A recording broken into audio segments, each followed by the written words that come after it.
Betrayal doesn't happen in an instant. It's a slow, creeping rot, eating away at the foundation of trust until one day, everything collapses. You felt it before you even knew it.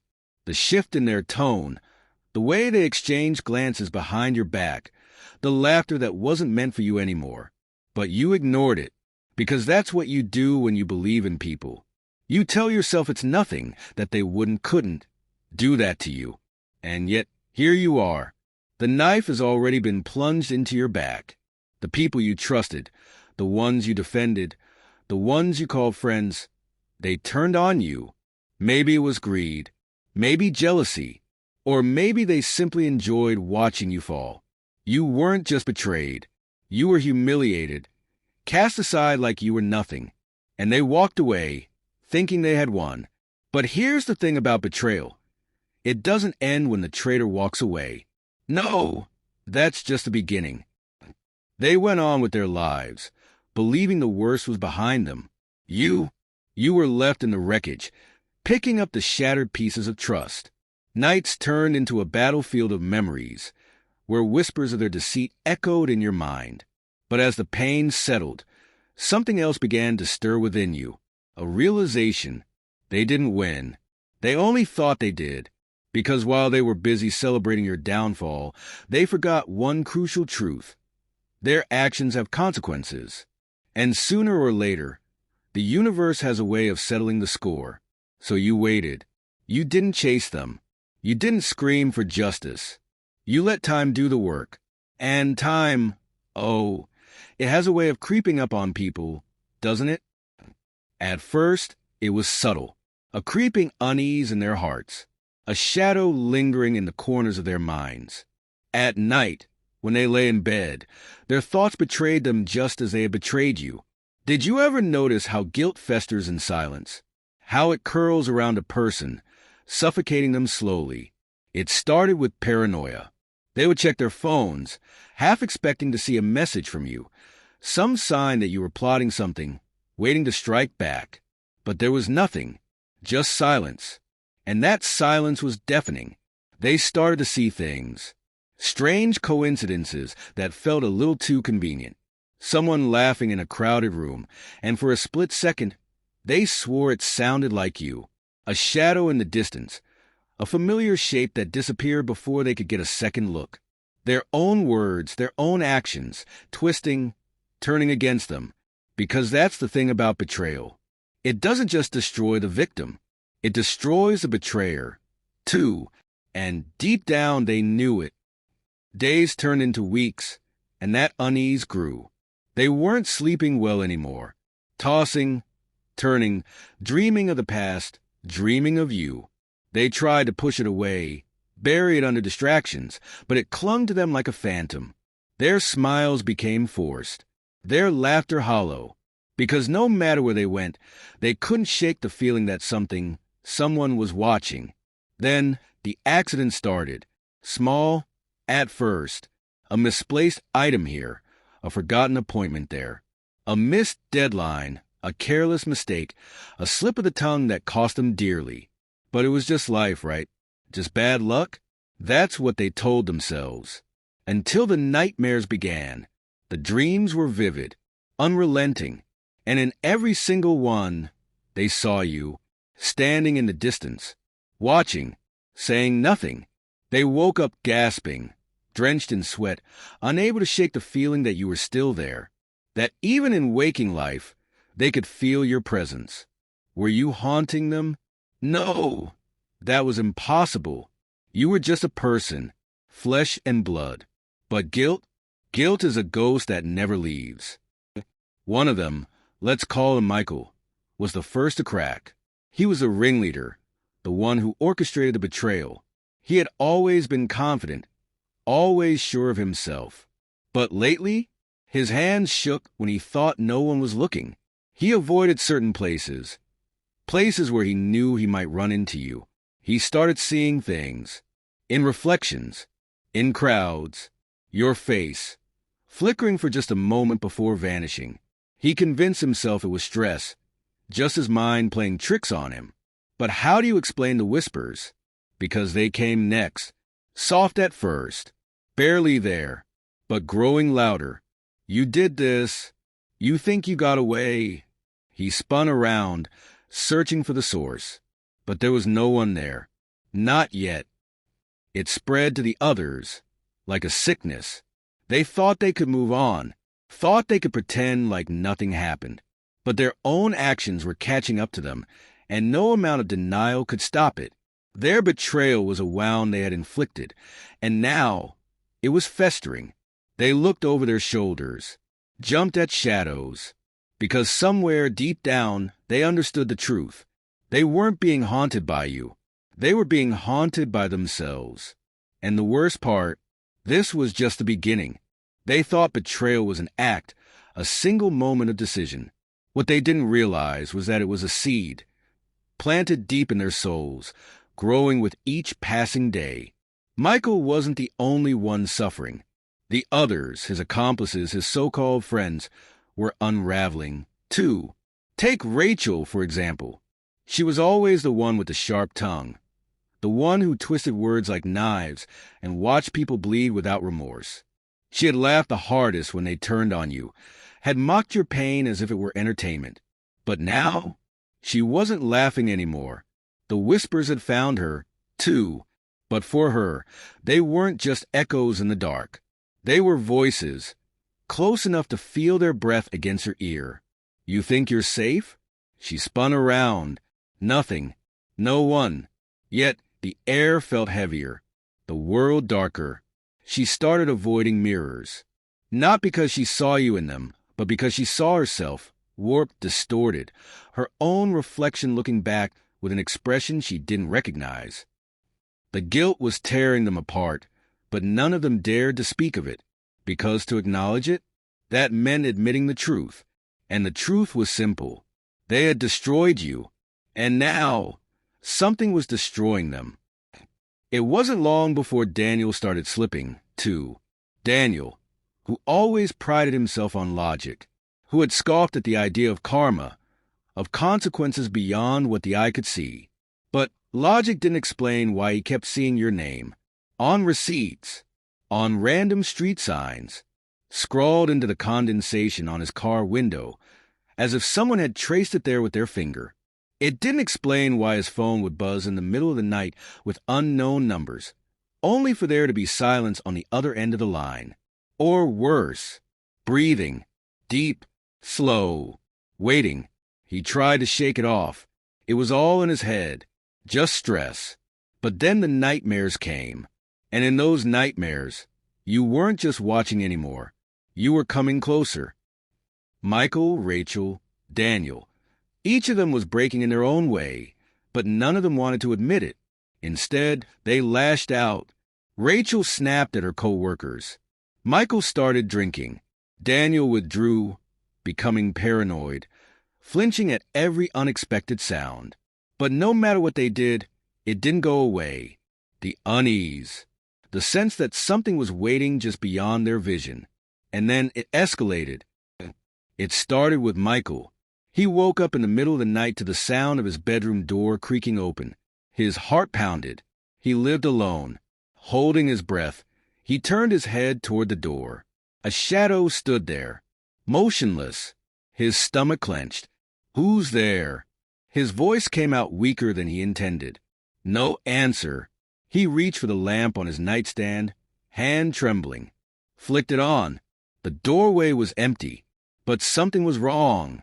His closet door, which had been shut, was now open. Rachel's experience was different. She was driving home late one night when her radio crackled. Static, loud, grating, drowning out the music.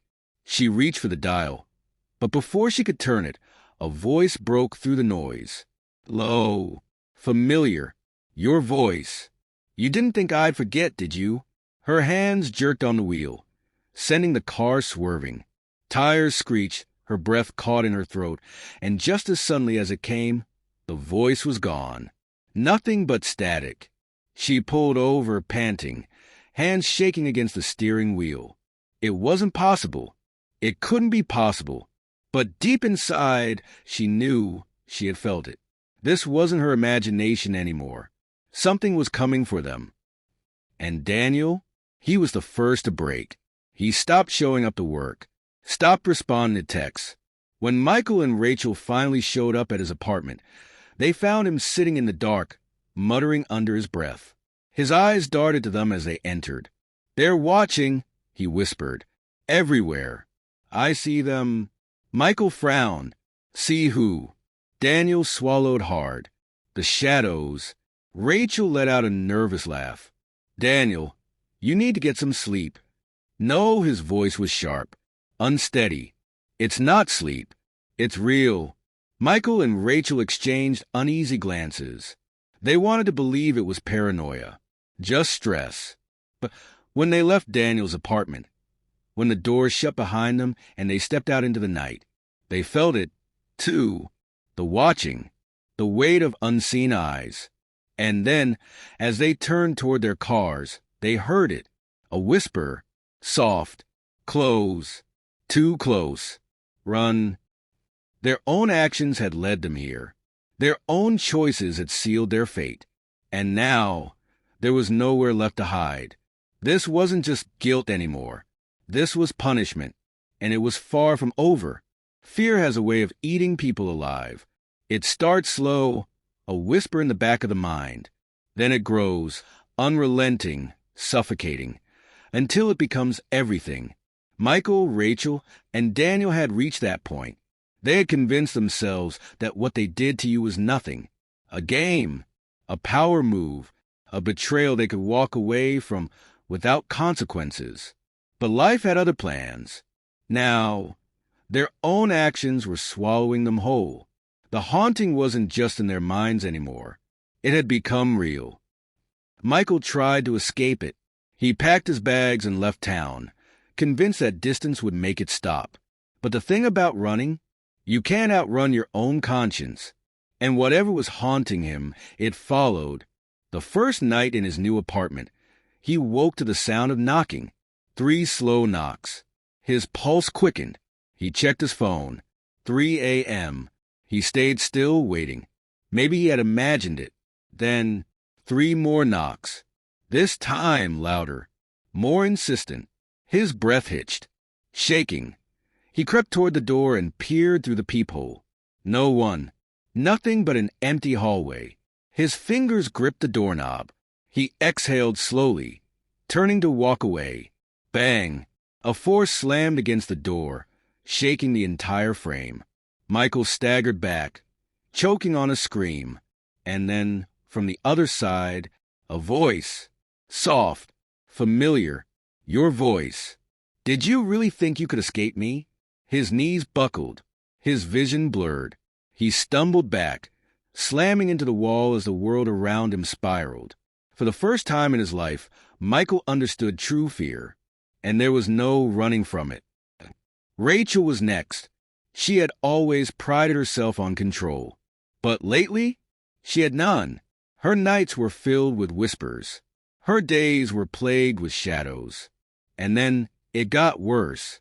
One evening, she was in her apartment, brushing her hair in front of the mirror. And for a split second, just a fraction of a moment, her reflection didn't move. She froze. Her chest tightened. Slowly, cautiously, she lifted a hand. Her reflection followed. She exhaled, just her imagination. But then, it smiled. And Rachel wasn't smiling. A jagged, unnatural grin stretched across her reflection's face, the eyes dark, hollow, filled with something she couldn't name. Then it whispered, "I see you." Rachel screamed. She stumbled back, knocking over the lamp, sending shards of glass scattering across the floor. But when she looked back at the mirror, her reflection was normal again. Her own face, pale, eyes wide with terror. But she knew, something was inside her now, and it was never leaving. Daniel's mind shattered first. The whispers weren't just whispers anymore. They were screams, echoing inside his skull, clawing at his sanity.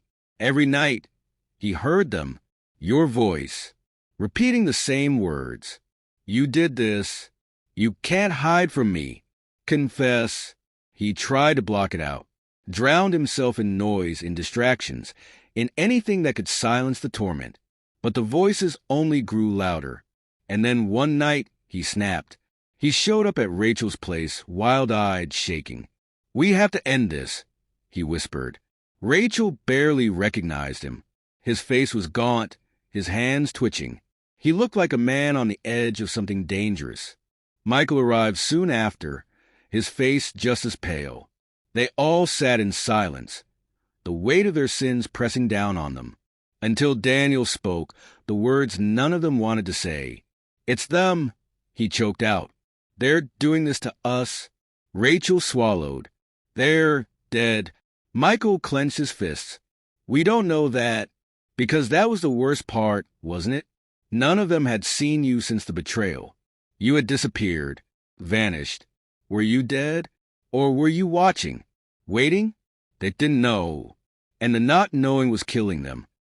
Desperation leads people to do reckless things. And that's exactly what they did.